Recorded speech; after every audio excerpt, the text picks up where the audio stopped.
Ji, assalamualaikum everyone. Thank you very much for tuning in to the Yusuf Rizvi official channel. On this channel, we talk about travel, we talk about money, we talk about stocks, and we talk about the overall environment जो चल रही है economically. हम political ज़्यादा बात नहीं करते, हम economic बात करते हैं. Except I think some लोगों ने मेरी वो वीडियो देखी थी जब मैं Liberty Market में प्रोटेस्ट में गया था और लोगों ने कमेंट भी किया उसके ऊपर. But obviously I think as I said, मैं इस बात को सपोर्ट करता हूँ कि 5 साल अगर इकोनॉमिक स्टेबिलिटी रहे मुल्क में और पूरी गवर्नमेंट को पूरा टाइम दिया जाए तो उससे मुल्क के लिए ओवरऑल बेहतर होता है. That was a particular reason for that. आज हम बात करेंगे about US dollar and Europe जो पैरिटी हो गई है उसका बड़ा रीज़न क्या है. इसका मतलब क्या है? इसका मतलब यह है कि यूरोप की जो करेंसी है वो बेसिकली अपनी करेंसी की डिवैल्यूएशन हो रही है ओवरऑल बिकॉज उनको डर ये बात पे हो गया है कि रशिया और यूक्रेन की वॉर की वजह से जो करेंसी है, मुल्क है, वो बहुत वीकनेस की तरफ जाएगा. उस वीकनेस की वजह से और डॉलर जो क्योंकि इंटरेस्ट रेट बढ़े जा रहे हैं डॉलर में, उसकी स्ट्रेंथ होने की वजह से आप फील कर सकते हैं कि डॉलर और यूरो की प्राइस बराबर हो गई है. अब नाउ इसका इम्पैक्ट क्या होगा? ऑब्वियसली अब जो यूरोप जो है वो अमेरिकन के लिए बहुत सस्ता हो जाएगा क्योंकि जिस मुल्क की करेंसी स्ट्रांग होती है वो जो दूसरे मुल्क में जाता है उसकी करेंसी स्ट्रांगर है तो वो they are prone to spending more. और यूरोप की वीकनेस ऑफ द करेंसी की वजह से पाकिस्तानीज अगर इस तरह ट्रैवल करते हैं वहाँ पे या जो दूसरे मुल्कों से लोग वहाँ ट्रैवल करके आएंगे उनको यूरोप निस्बतन सस्ता लगेगा. बट अगेन इसमें सबसे बड़ी जो प्रॉब्लम नज़र आ रही है वो एनर्जी कॉस्ट की है. अगेन उनकी करेंसी तो वीक हो रही है, उसके अलावा उसकी कॉस्ट ऑफ प्रोडक्शन बढ़ती जाएगी, इन्फ्लेशन वहाँ पर भी रैम्पेंट होगा जिसकी वजह से सारे यूरोप के और यूके और सारे मुल्कों के अपने इंटरेस्ट रेट्स को बढ़ा रहे हैं इस इन्फ्लेशन की प्रॉब्लम को कि अगर इन्फ्लेशन ऑयल या इन एनर्जी कॉस्ट की वजह से आ रही है या फूड इन्फ्लेशन आ रही है because of the war between जो रशिया और यूक्रेन के दरम्यान हो रही है और उसका इम्पैक्ट इकोनॉमी की तरफ से स्लो डाउन करके लाया जाए ताकि वो इन्फ्लेशन इतनी रैम्पेंटली मनी सप्लाई को कंट्रोल करने के लिए. तो रशिया को डैमेज करने के लिए अमेरिका की ये प्लान हो रहा है कि वो ऑयल को क्योंकि सब्सिडाइज करके बेच रहा है, अगर ग्लोबल प्राइस डिफरेंट है तो अपनी करेंसी में रूबल में पेमेंट कराना चाह रहा है और लोगों को कह रहा है कि आप हमारी करेंसी में पेमेंट करें. One of the biggest concerns जो यूरोप को थी वो यही थी. यूरोपियन कंपनीज को कह रहे थे कि आप मैं गैस में आपको दूंगा लेकिन आप मुझे रूबल में पेमेंट करें, आप यूएस डॉलर में पेमेंट नहीं करेंगे. देन उन्होंने अपने गोल्ड रिजर्व्स अपने रखे जिसकी वजह से rouble has been one of the best performing currencies in the world. जहाँ से जब वॉर शुरू हुई थी तो 100 से 110 तक चला गया था रूबल टू अ डॉलर और आज मेरे ख्याल में 50-60 के दरमियान में घूम रहा है. So it is helping the country in terms of लोगों को परचेजिंग पावर वहाँ पे मुल्क की बढ़ती जा रही है. जिस तरह हमारी परचेजिंग पावर ग्लोबली गिरती जा रही है, जहाँ हम 100 के डॉलर पे थे, फिर अगर मुशर्रफ के टाइम में जाए तो प्रेसिडेंट मुशर्रफ के ज़माने में 60 का डॉलर था, आज वो 208 210 का डॉलर है और उसकी बेसिस पे हमारी परचेजिंग पावर इंटरनेशनली वीक होती जा रही है. बट इन टर्म्स ऑफ अगर आप देखें अमेरिकन जो परचेजिंग पावर है, अगर वो यूरोप में जाएंगे तो वो निस्बतन स्ट्रेंथ हो गई है और they can easily spend the same money. उनको लगेगा इस तरह वो अपने मुल्क में ही खर्चा कर रहे हैं. So this is hurting the economy and I think euro might go lower अगर इस ऑल डिपेंड्स ऑन इसकी सपोर्ट के लिए ताकि करेंसी की वीकनेस को रोका जाए और लोगों के लिए और महंगाई ना फील हो उनको. आई थिंक वहाँ पर भी इंटरेस्ट रेट बढ़ेंगे, इंटरेस्ट रेट बढ़ते रहेंगे आई वुड से कि जिसकी वजह से उनकी करेंसी को थोड़ा सपोर्ट दी जाएगी. एंड आई एक्सपेक्ट कि the euro to come back in future अगर थोड़ा सा इधर रशिया और यूक्रेन की लड़ाई ज़रा सेटल ऑन होती है. That's primarily what I think and I think overall when things improve उसकी वजह से जब ओवरऑल अमेरिका में इंटरेस्ट रेट अब बढ़ेगा, अभी वहाँ पर भी इंटरेस्ट रेट बढ़ाने लगे हैं, उसके बाद interest rate is expected to increase in Pakistan में तो 15% तक वो ले ही आए. अगर ग्लोबली मुल्क में चलता रहा और इन्फ्लेशन ना रुकी तो हो सकता है पाकिस्तानी गवर्नमेंट भी 1-2% और बढ़ाए इसको. But obviously that is catastrophic and money is still moving as I mentioned in my previous video. वो पैसा मूव कर रहा है टूवर्ड्स बैंक्स में, बढ़ गए हैं बैंक के 15%.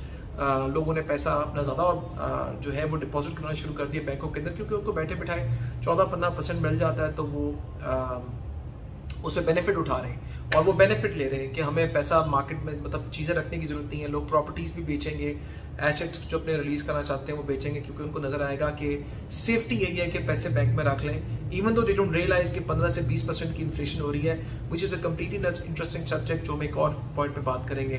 But first of all right now talking about this we feel that euro और डॉलर की जो पैरिटी है येन बहुत वीक हुआ है ग्लोबली जिसका इम्पैक्ट आपको नजर आ रहा है. So global currencies are playing havoc because of कई चीज़ें उसमें मिक्स हो गई हैं. जिसमें रशिया और यूक्रेन की वॉर, उसके अलावा ऑयल प्राइसेस, उसके अलावा जो बैंक्स की अपनी पॉलिसी है उसके साथ। तो ये बड़े टर्बुलेंट और टाइम्स हैं जो भी जिससे दुनिया गुजर रही है। बट एज ए सेड कि अभी प्रोसेस चलता रहेगा। अपने मुल्कों को इन्फ्लेशन से रुकवाने के लिए ये भी इंटरेस्ट रेट बढ़ेंगे और उसकी बेसिस पे जब तक इंटरेस्ट रेट कम नहीं होगा, आई एक्सपेक्ट के interest rate to slightly stop और even decrease maybe next year. और जिसकी वजह से आप देख रहे हैं कि क्रिप्टो मार्केट्स में भी इससे पैसा सारा निकल गया है, क्योंकि लोगों को रियलाइज़ हो रहा है कि हमें सेफ्टी मिल रही है कि हम अपने डॉलर्स में अगर इंटरेस्ट रेट मिल रहा है बैंक में और उसमें रखने से और बॉन्ड्स में रखने से, तो वो अपने पैसे को सेफ हेवन में रख रहे हैं rather than किसी रिस्क में डालने के, ताकि 1-2 साल खामोशी से सर नीचा करके वो गुजारा कर सकें, टू बी वेरी ऑनेस्ट।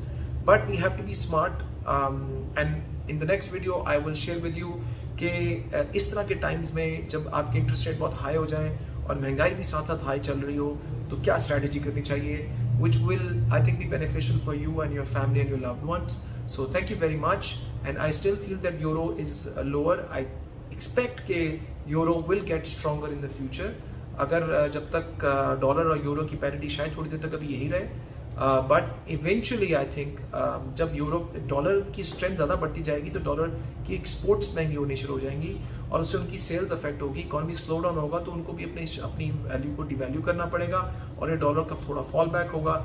इसका benefit in future you would see कि यूरोप जो है वो दोबारा यूरोप की जो वैल्यू है यूरो की वो इम्प्रूव हो जाएगी and would be more valuable in the future. So let's hope for the best and right now I think जो डॉलर की स्ट्रेंथ है वो नहीं रुकेगी। अभी पाकिस्तान पे प्रेशर तो चल ही रहा है, कुछ थोड़े बहुत पैसे मिले हैं, इससे ऐसा कोई फ़र्क नहीं पड़ेगा and dollar will continue to get higher. I don't think कि अगर आ भी गया मुद्दे के नीचे तो ये इस जगह रुकने नहीं वाला। I can expect it could go even higher in the future, but I'm not speculating anything. I don't want to force people to consider कि वो जाके डॉलर खरीदने शुरू कर दें, but this is what I think. अभी क्योंकि dollar की बढ़ता जा रहा है तो डॉलर स्ट्रॉन्ग होता जाएगा।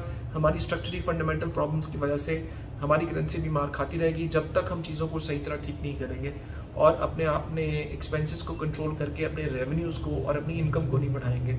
और जितना एक प्रॉब्लम होती जा रही है कि जो पाकिस्तानीज़ और जिन्होंने पाकिस्तान में पैसा इन्वेस्ट किया हुआ है, जब उनको लगेगा कि उनके अपने मुल्क में पैसा के पर ज़्यादा रिटर्न मिल रहा है और वो सेफ रिटर्न है, तो पाकिस्तान में पैसा अपना क्यों रखवाएंगे, पाकिस्तान के रोशन डिजिटल अकाउंट में क्यों देंगे, क्योंकि उनको भी उसके मुताबिक उनको रिटर्न्स बढ़ाने पड़ेंगे। उसका प्रेशर अगेन पाकिस्तान में पड़ेगा क्योंकि पाकिस्तान ने वो लाइबिलिटी उनकी बुक्स में तो पैसे पड़े हुए हैं, लेकिन वो इवेंचुअली उनको रिटर्न उनको वापस करना है लोगों को। सो ये एक ऐसा स्पाइरल है जिसमें इनकम बढ़ती जाएगी, टैक्सेस आप पे बढ़ेंगे।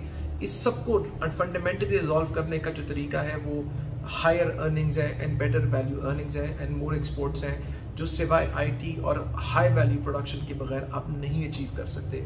एक फंडामेंटल इशू है जिसको पाकिस्तान को एड्रेस करना है in terms of specially in terms of education basis for the future. अगर हमें 5-10 सालों में इससे निकलना है, अनटिल के ऐसा कोई हमारे पास गोल्ड का रिजर्व है जो अभी निकल आएगा या हमारा खुद तेल निकल आए और हम जो रिसोर्सेज के अब कहते हैं कि हमारे पास बहुत सारे, अगर वो निकल आए तो शायद फंडामेंटली हम इस चीज़ को ख़त्म कर दें। But until we do something about it and it is very important कि मुल्क को डिसीजंस लेने बहुत सख्त ज़रूरत है। अगर वो नहीं लेंगे तो हम वही बात होगी कि हम सिर्फ अंडर द टेबल चीज़ें करते जाएंगे और बाद में ये बहुत बड़ा धमाका बन के निकलेगा और हमें इसी तरह के शॉक्स हर थोड़ी देर बाद मिलते जाएंगे, हम थोड़ी देर बाद गवर्नमेंट पर जाएंगे और पैसे मांगेंगे। So realising that it's not all doom and gloom, मैं आप लोगों को मतलब डूम एंड ग्लूम नहीं सारा सुना रहा, बट ये चीज़ें हमें अंडरस्टैंड करनी, जिस तरह हम अपने घर चलाते हैं या अपने बिजनेसेस चलाते हैं या अपने पर्सनल एक्सपेंसेस चलाते हैं। सो ये सब बातें हमें पता हैं और हमें फंडामेंटली आइडिया है। सो आई थिंक आप लोगों के पास भी ये बात इसीलिए हम जब अपने लीडर्स को चूज़ करते हैं तो हमें डिसीजंस के बारे में सोचना बहुत ज़रूरी है कि हम किन लोगों को लेकर आए जो वी फील के थोड़ा सा इस तरह सोच रहे हैं जिस तरह हम चाहते हैं कि मुल्क डेवलप करें। So thank you very much for tuning in. In the next video, as I mentioned, I'll share something more interesting कि इस turbulent times में कैसे mention करेंगे। Take care of yourself. Pakistan Zindabad.